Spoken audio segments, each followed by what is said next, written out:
First, start with the pipeline and the workflow I'm going to talk about. I'm using Blender as my base modeling and unwrapping software, including essential add-ons to keep my modeling and unwrapping workflow as smooth as possible. For texture baking, I'm using the Marmoset toolbar for, and Substance Painter is always a great choice when it comes to texturing. It offers a lot of manual control over the texturing process. Finally, it's all about the presentation as showcasing the visual fidelity and depth of the model with Unreal Engine 5. Throughout this process, you are going to learn how our small steps make a big difference in our final render, what problem could possibly occur, and what we need to do to get a good portfolio ready render. Good luck, and from here we are going to start a new journey, a journey to make ourselves a better artists. Before we start, you need to know one thing. The first 15 minutes after starting a new project are extremely awful. Sometimes we don't have an idea or don't know how to approach an idea. That's why we need to gather some references for the idea we are working on. Some references for the model itself and some for the texturing. Pinterest is a great website to find references. After selecting the references, you can drag and drop those into PureRef. This keeps your images organized. After using vanilla Blender from the beginning, it feels lacking in controls over modeling workflow. So I'm recommending some add-ons that are worth their price. Gmesh is a fantastic add-on for performing specific tasks those we have to do manually. You can do simple boolean operation with a single click. Bevel, mirror and solidify options are also available. The topology of organic shapes sometimes causes shading issues. You can resolve these issues by remeshing with quad remesher. Default Blender modifiers stack under each other, and it got out of hand when we had to tweak some settings of different modifiers. There we could use the modifier list add-on to keep our modifiers organized. One of the key features of this add-on is the ability to apply or delete multiple modifiers at once. The UV packing algorithm of vanilla Blender is not good. It is unable to manage UV space properly when we pack UV islands. And we need to pack those islands to maximize the UV space. That's why we need UV Pack Master 2. Its packing algorithm is better and offers manual control over UV packing. And we will need box cutter for the initial blockout a few times.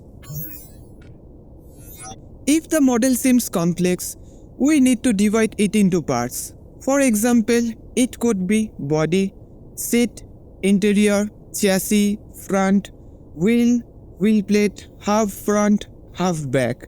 By breaking down the model into parts, it's easy to see the geometric and normal details, which will help us understand the model. As I said, the first few minutes could be hectic. But by dividing the model into parts, it's easy to block things out part by part. To achieve a perfect boolean cut, some cues must be spawned, scaled and rotated according to the reference. It needs some manual effort to be done properly. I divided assets into two types, film ready assets and game ready assets. In a film ready asset, we have to use geometric details over big normal maps, because sometimes the normal map does not show the depth of the big geometry in close-up shots. Furthermore, both details could be combined to create a film-ready asset. But in game-ready assets, we are limited to poly count. That's why we need to bake in geometric details into normal maps for optimized performance. In short, if we need to take some close-up shot of our model, we must focus on geometric details. Otherwise, for video games, normal details are fine. After studying the reference images, we know what the big details are, and those details redefine the overall shape of the model. Medium-sized details are needed to fill up the empty spaces, and small details will be baked or stamped into Substance Painter. Softwares like Toolbag, Painter and UE5 calculate polygons as triangles. Each has its own triangulation method. If your model has n-gons, it will break after importing. So we need to optimize our mesh. There is a manual method that can be done by selecting the nearest vertices and joining them to each other until there is no n-gon. You can check n-gons through the mesh checker add-on. But I'm going to show you a one-click optimization method. Select your model, tap into edit mode, Ctrl-T to triangulate faces and Alt-J for trees to quads. You are done. Remember, manual optimization is always better because the one-click method makes some unnecessary polygons which affects the polygon count. Always double-check the normal values because mirroring can flip them, and real-time engines do not calculate the back faces, so you have to recalculate them in edit mode. Overlapping vertices could cause unwanted scenes or can break the mesh. Always merge vertices by distance. Sometimes your eyes go off and you see a huge issue after optimizing the mesh. That's why you should maintain your non-destructiveness until you start the optimization. These are some steps that you could follow to model anything in Blender. And remember to keep upgrading your imaginations.